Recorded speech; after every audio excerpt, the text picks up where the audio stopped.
I think what I'm trying to say is, if we're a land that in God we trust, and Jesus says, let the children come to me, wouldn't you agree that we need to open our arms to Mexico? No, because every country has to protect its own borders. What's going on, family? Welcome back to the From the Bottom FS channel, man. Today we are going to cover some Thomas Sowell. We have a lot of issues going on in today's time with illegal immigration, and I saw the video and I thought, dang, this is a perfect time to see his point of view on the issue of illegal immigration, man. So without further ado, let's go ahead and get into this video.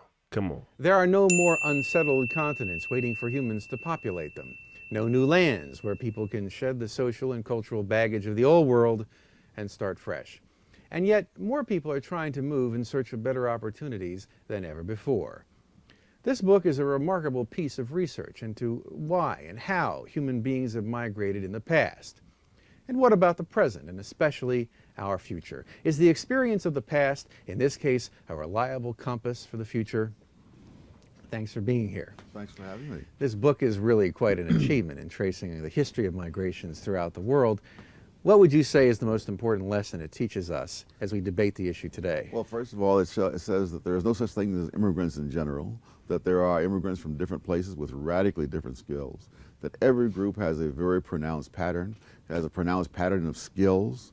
If you look, for example, among the Germans, you find them brewing beer in Germany and the United States and Buenos Aires and Australia. You find them making lenses in Germany and here and other places. You find people settling. They don't even settle at random. The lady mentioned how there's a Central American community in Washington. That is very typical. People who move from Italy to Australia do not move from Italy in general to Australia in general. They'll move from one town in Sicily to one town in Australia. And a town a couple of miles away from that town in Sicily will send nobody. Because there is not the knowledge built up there. And so the knowledge builds up in this one little Sicilian town about this one little tiny part of Australia. And that's where the people go. When a group transfers its culture from where the culture may have evolved to a new host country, what's happening exactly? Is the assimilation process not working, or is there some balance? That also differs from group to group. I mean, there are some groups that come over and within one generation they've practically disappeared into the larger society. Germans have had a very tenacious culture. When I was doing research for this book, I remember walking through a graveyard in South Australia in which every gravestone was in German. And in the hotel you could buy the German language newspaper that was 100 years old. So, and of course they were brewing beer, needless to say. But in other places they assimilate much faster. Well, what explains the remarkable persistence of some groups? No matter where they travel around the world, they seem to not only carry those cultural traits with them, but in some cases they're highly successful regardless of where they are. Well, that's the great question. I'm still struggling to get people to admit that there are these patterns, because the prevailing doctrine in social science is that the group is really the creature of the surrounding society, of the institutions and the biases and so forth. And so one of the keynotes of the whole book and of my studies in general is that these groups have their own internal patterns. And you can see that very dramatically in many groups. So you identify some groups that seem to be successful, yes. No matter who are they? You mentioned Germans. Oh, the overseas Chinese, who are fascinating, because the overseas Chinese are successful everywhere in the world. The Chinese are successful everywhere in the world except China. And you could also say of the Indians that by and large they are successful everywhere in the world except in India. Is that because in India they're culture bound, for example? That's right. There are so many restrictions on them. I remember an Indian businessman in California that's saying how he's visiting his son in Silicon Valley and he's trying to get him to come back to India. And the son won't go because here he can move ahead on his own merit. In India, they have more quotas and preferences than we do and have had them longer. And he knows that if he's not with the right group, why, then he's not going to go anywhere. And so he says, forget it. He'll stay here in Silicon Valley. And it's kind of funny how, like, well, it's not really funny, but it's kind of concerning how even back then they were having this immigration debate and immigration problem. And even to this day, like on my channel, I do react to a lot of like aged videos, man. But I do that for a reason, right? A lot of the content that our parents or our grandparents spoke about, a lot of the issues there, are still plaguing us to this day. And it's kind of like they were trying to pass us like say you're running track or whatever, they were trying to pass us the stick, but somewhere along the line we dropped it, right? We didn't solve these issues that were plaguing us from 30, 40, 50 years ago. It's mind blowing to see how the issues that, he's talking about relate to exactly today, man. Our border, I think it was Title 46 is now removed, and we have a huge, massive border crisis right now. And a lot of our politicians don't know what to do. They're not taking any action, and a lot of that somewhat falls on Biden, man. So just comment down below your guys' views on that. If you agree with it, I think right now they're just putting them on buses and transporting them to like court systems and giving them court dates years out, or they don't allow them in at all. You know what I mean? So comment down below your views on that and just let me know what you guys think. Let's continue. Pluses and minuses. It's going to take some very serious thought to sort them all out. For example, the winning of World War II without having to land American troops on the beaches of Japan, where they undoubtedly would have been slaughtered by the tens of thousands, was made possible solely by immigrants who came over here and created the American atomic bomb. Mm-hmm. The American space program and the Russian space program are both due to the German rocket scientists. You can run down the whole list of things that have been created. The garment industry in the United States and many other countries created by Jews and so on. So yet you see the modern transportation today, and modern communication, I guess, is having less impact on the transfer of human capital. The movement of people itself may not be as important. Exactly. That is now you can transfer the human capital, by multinational corporations, by the internet, by sending people abroad to be educated. Most of the people who receive PhDs in engineering in the United States today are not Americans.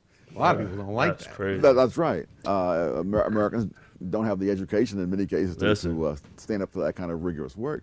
In your book, you note that some immigrant groups seem to have these persistent traits that no matter where they go, they seem to have them. Mm-hmm. Why does that happen? And in a culture like ours where we're pushing assimilation, couldn't that interfere with that process? Well, I think the groups that have a full range of skills, they have businessmen, they have workers, they have the whole range, they can have their own little enclaves. And in fact, the Germans and the Jews at one time had that kind of system. You could live on the Lower East Side of New York and you have your own doctors, your own businessmen, your own stores, everything, speaking Yiddish every day without a word of English, and go on and live a lifetime that way. Is that good? I mean, it has its pluses and minuses. But if you have a group that is mostly unskilled workers, then they have to work for somebody else, and they have to be able to understand somebody else's language. And so it's crucial for them to acquire the culture. Most Americans, I know most of the viewers out there, you would want immigrants to speak English. Most of the immigrants themselves want to speak English. The reason there's a controversy is that you have many activists, both from within the group and people in the larger society, who want to keep them foreign. But most of the immigrants themselves want to become Americans. And it's kind of crazy to see how impactful illegal immigrants were in our infrastructure, right? We see down in Florida with Ron DeSantis, when he actually implemented, companies had to register their employees legally in order for them to work, and it kind of shut down the building of the state, man. You got construction sites empty, you got homes not being built anymore, and it's impacting the financial income of that whole area. It's impacting it almost in every way. It kind of shows you the need for these workers, you know what I mean? But people have views on both sides of that. So let's get back into it. Come on. Hello, yes, I have a question for Mr. Sowell. Shoot. Mr. Sowell, I live in Germany, and I went there 10 years ago, and I'm an American.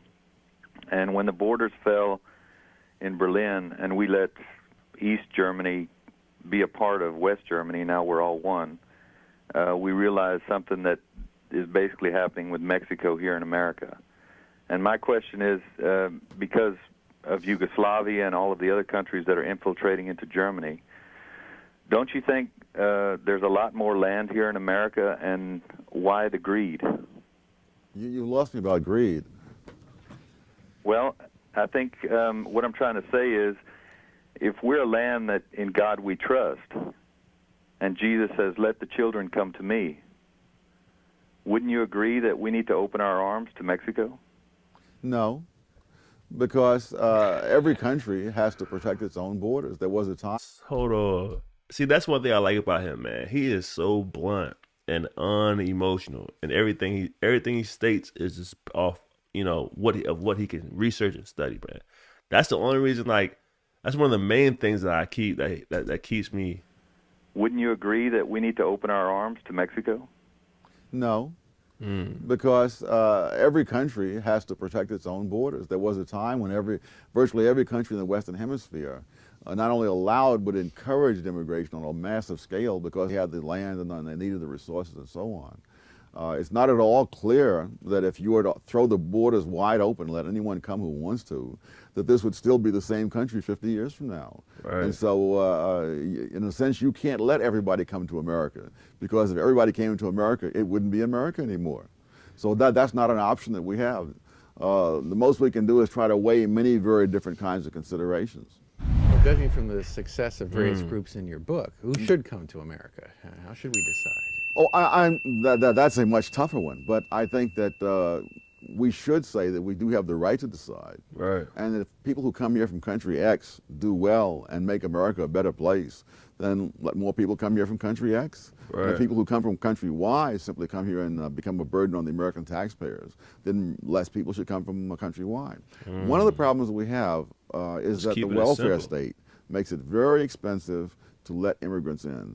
So you have a country like New Zealand, whose total population is less than that of New York City, and they have all kinds of barriers against immigrants. They've got 60 million sheep there and 3 million people, and vast amounts of empty land. But the point is, once you put your foot on New Zealand soil, you're entitled to all kinds of benefits at the expense of the taxpayers, and therefore the taxpayers don't want you. So it's not just a question of number of people in the land, it's a question of what kind of system do you have. And one of Germany's problems, one of the reasons for the great hostility to immigration in Germany, is that they are a welfare state. If this was a place where you come in and it's up to you to support yourself, I suspect you'd have a lot less resistance to immigration. Okay, let's talk to Paul in Springfield. Facts. That completely makes sense, man. I think one of the big issues right now is, we have the illegal immigrants coming in and they immediately hop on the welfare system. You know what I mean? And I think right now they even give them free phones and all kind of nonsense that normal Americans have to pay for. And that's where the big fallout kind of happens with the communication there. It's one thing to come across the border legally and go through the process. I know many families, and I know people myself, that it took them 7, 8, 9 years to become an American citizen, but they went through that process and took those tests and made sure to get it done the right way. And you got other folks who just want to hop the fence and immediately take benefit of Americans' welfare system. You know what I'm saying? That ain't right. Let's keep it going. Dr. Sowell, I'm a big fan of yours, and I urge you to keep up the good work. You're really think a lot of you. Thank you. I guess I have one premise, and then I guess maybe two premises here.